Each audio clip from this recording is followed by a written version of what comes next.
सभी छात्र छात्राओं को वेद तिवारी का नमस्कार। विद्यार्थियों, इसी तरह की मोटिवेशनल और UP PCS, other state PCS, RO ARO, UP police आदि परीक्षाओं के लिए हैंड राइटिंग नोट्स की वीडियो प्राप्त करने के लिए मेरे चैनल को सब्सक्राइब करना ना भूलें। इस चैनल के माध्यम से आप सभी विषयों के नोट्स की वीडियो प्राप्त कर सकते हैं बिल्कुल फ्री में, और पीडीएफ प्राप्त करने के लिए मेरे टेलीग्राम चैनल को ज्वाइन कर लीजिए।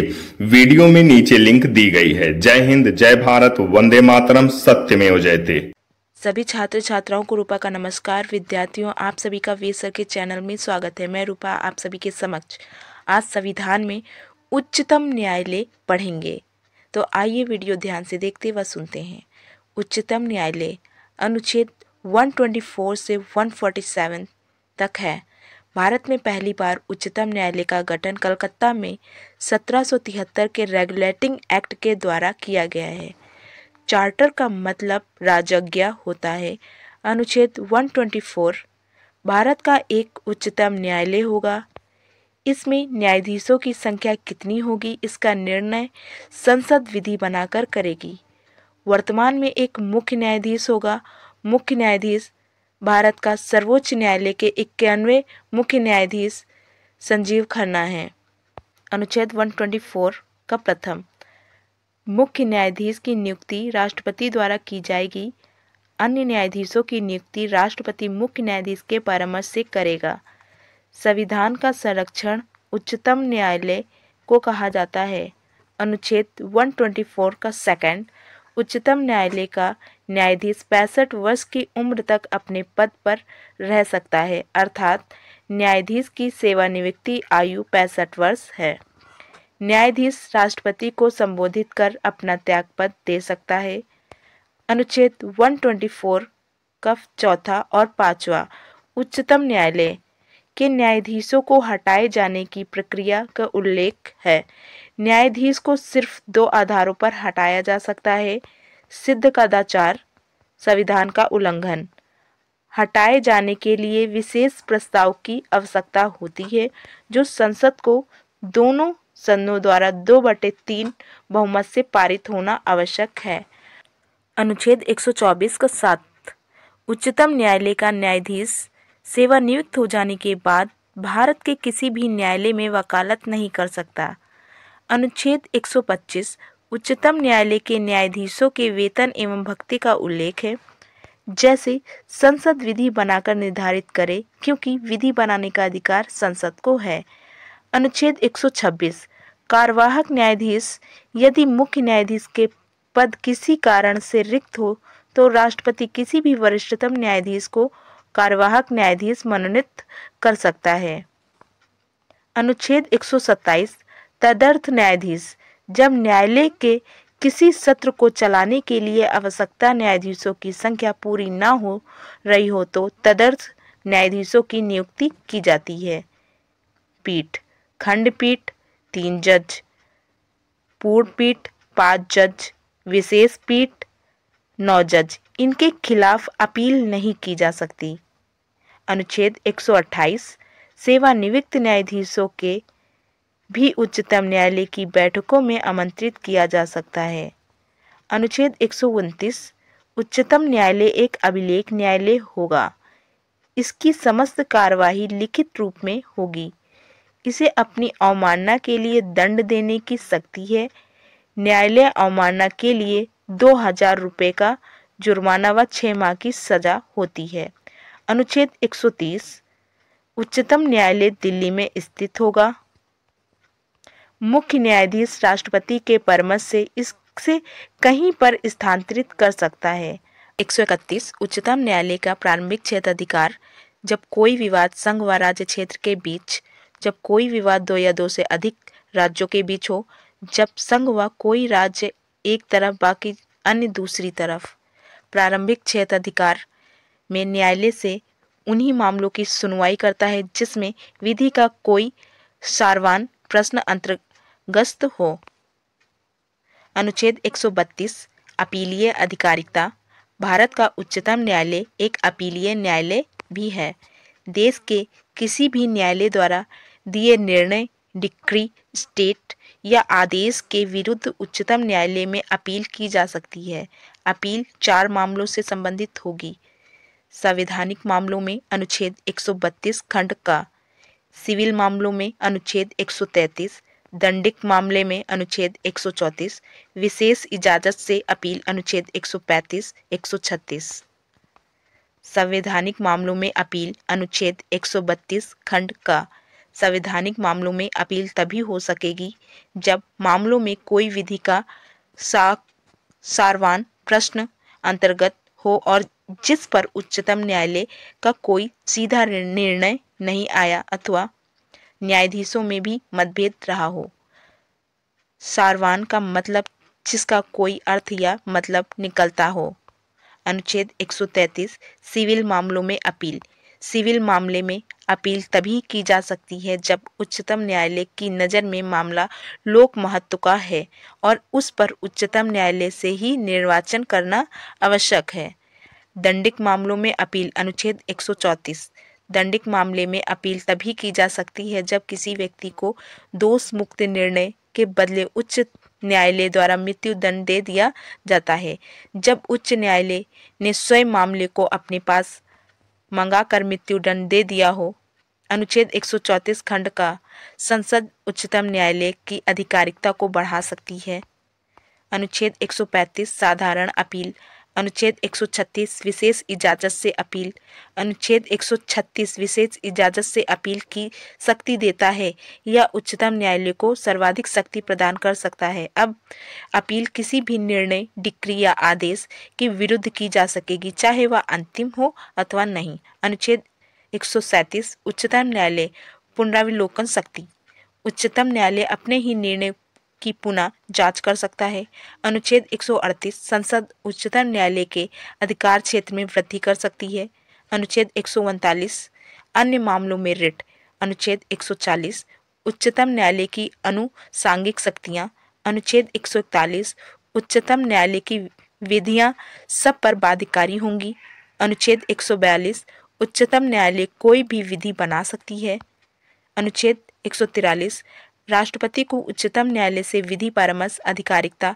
जब कभी राष्ट्रपति को अति महत्वपूर्ण मामलों में उच्चतम न्यायालय परामर्श लेने की आवश्यकता महसूस होती है, वह परामर्श ले सकता है, परंतु उच्चतम न्यायालय परामर्श देने के लिए बाध्य नहीं है। अनुच्छेद 144 उच्चतम न्यायालय निर्णय अधीनस्थ न्यायालयों पर बाध्यकारी होगी। अनुच्छेद 145 उच्चतम न्यायालय न्यायालय हेतु विधि बना सकता है। आज संविधान में उच्च न्यायालय और जिला न्यायाधीश के बारे में आज हम लोग पढ़ेंगे। क्या इसकी विशेषताएं हैं, किस अनुच्छेद में है, इन सभी के बारे में आज हम लोग पढ़ेंगे। तो आइए वीडियो ध्यान से देखते व सुनते हैं। अनुच्छेद 214 से 232 तक है उच्च न्यायालय। अनुच्छेद 214 प्रत्येक राज्य में एक उच्च न्यायालय होगा। वर्तमान में कुल 21 से बढ़कर 25 उच्च न्यायालय हो गए हैं। दिल्ली एकमात्र ऐसा केंद्र शासित प्रदेश है जिनके पास अपना उच्च न्यायालय है। वर्तमान में 6 उच्च न्यायालय ऐसे हैं जिनका अधिकार क्षेत्र 1 से अधिक राज्यों पर है। सबसे अधिक अधिकार क्षेत्र वाला उच्च न्यायालय गुवाहाटी उच्च न्यायालय है।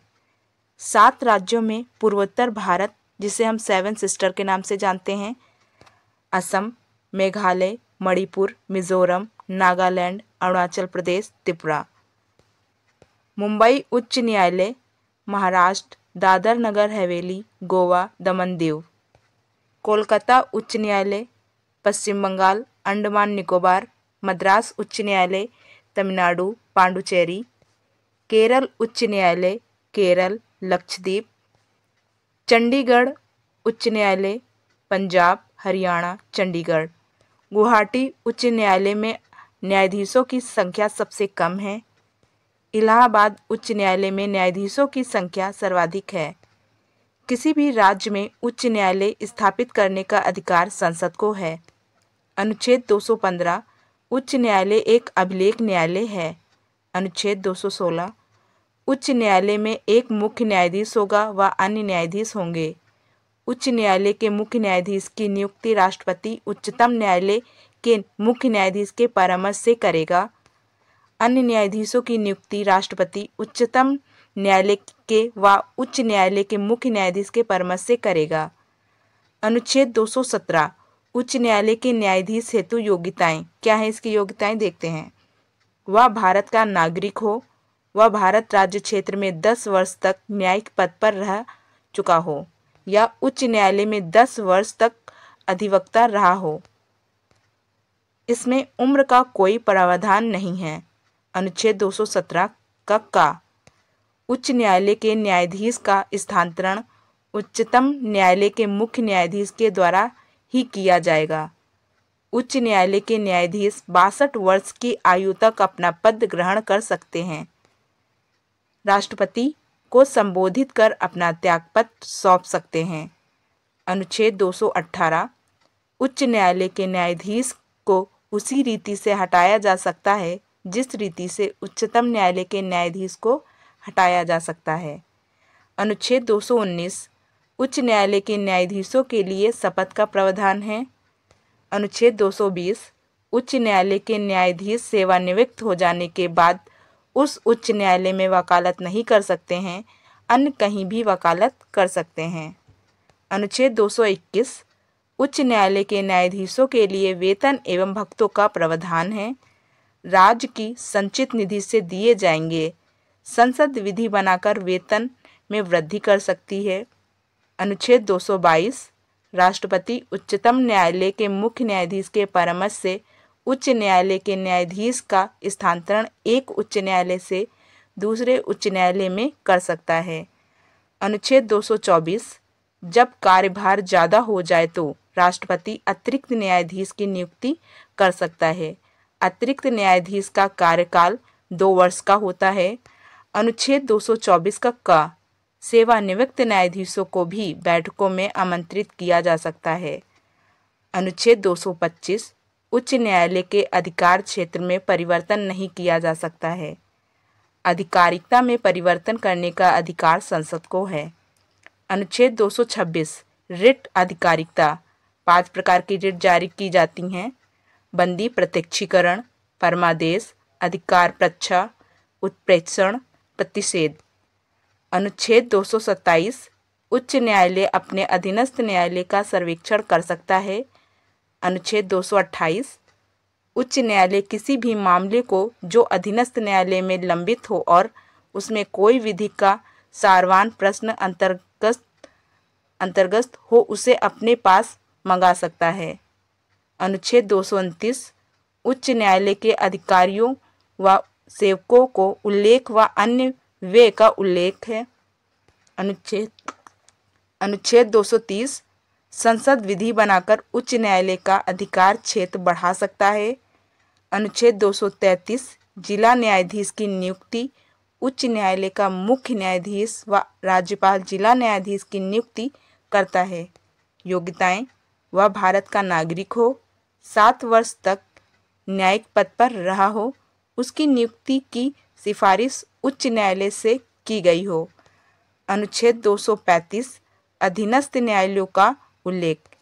जिला न्यायाधीश के स्थानांतरण का अधिकार सिर्फ उच्च न्यायालय को है।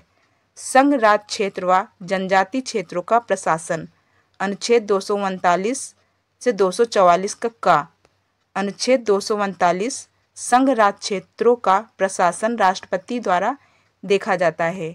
अनुच्छेद 239 खंड ख राष्ट्रपति किसी राज्यपाल को निकटवर्ती संघ राज्य केंद्र शासित प्रदेश का प्रशासन नियुक्त कर सकता है।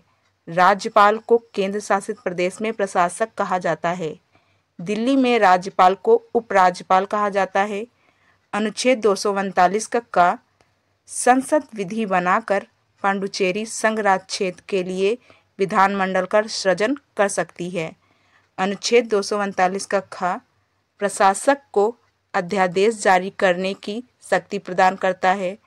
अनुच्छेद 240 राष्ट्रपति अंडमान निकोबार, लक्षद्वीप, दादर नगर हवेली, दमन दीव के लिए शक्ति स्थापना हेतु नियम बना सकती है।